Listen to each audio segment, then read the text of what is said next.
பண மதிப்பிழப்பு நடவடிக்கைக்கு பின்பு பெரும் எதிர்பார்ப்புகளுக்கு மத்தியில் மத்திய நிதிநிலை அறிக்கை நேற்று தாக்கல் செய்யப்பட்டது. இதுகுறித்து அரசியல் கட்சி தலைவர்கள் தெரிவித்திருக்கும் கருத்துக்களை இப்போது பார்க்கலாம்.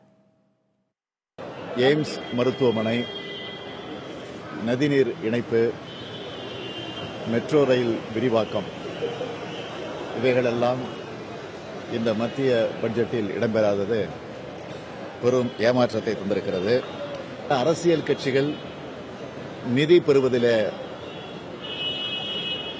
ஒரு சீர்திருத்தத்தை கொண்டு வரப்போகிறோம் என்று ஒரு அறிவிப்பை வெளியிட்டிருக்கிறார்கள். அதையும் நான் வரவேற்கிறேன்.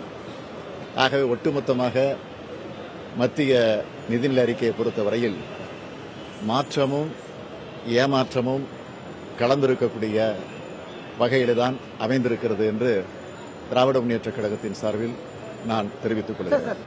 மொத்தத்தில் ஊழலை ஒழிப்பதற்கும் சில பொருளாதார ரீதியாக அடித்தட்டு கட்டுமானம் இன்ஃப்ராஸ்ட்ரக்சரை வலுப்படுத்துவதற்கும் நடவடிக்கைகள் எடுக்கப்பட்டிருக்கின்றன.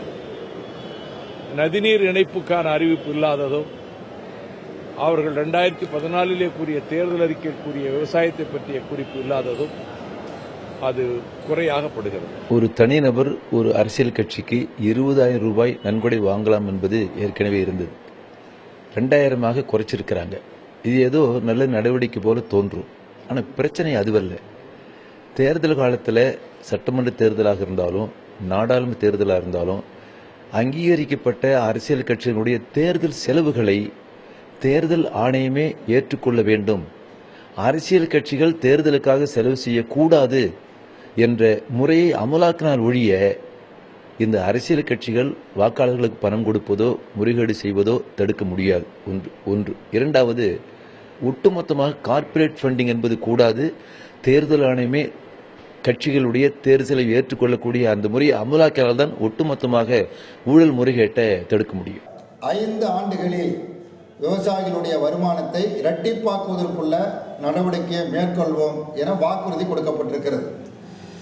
ஏற்கனவே பிஜேபியால், பாரதிய ஜனதா கட்சியால் தேர்தல் காலத்தில் மற்ற காலங்களில் கொடுக்கப்பட்ட வாக்குறுதிகள் எதையும் நிறைவேற்றாத நிலையில் இன்னும் 5 ஆண்டுகளில் விவசாயிகளுடைய பிரச்சனைகள் தீர்க்கப்பட்டு அவருடைய வருமானம் இரட்டிப்பாகும் என கூறுவது ஒரு ஏமாற்று வேலையாகும்.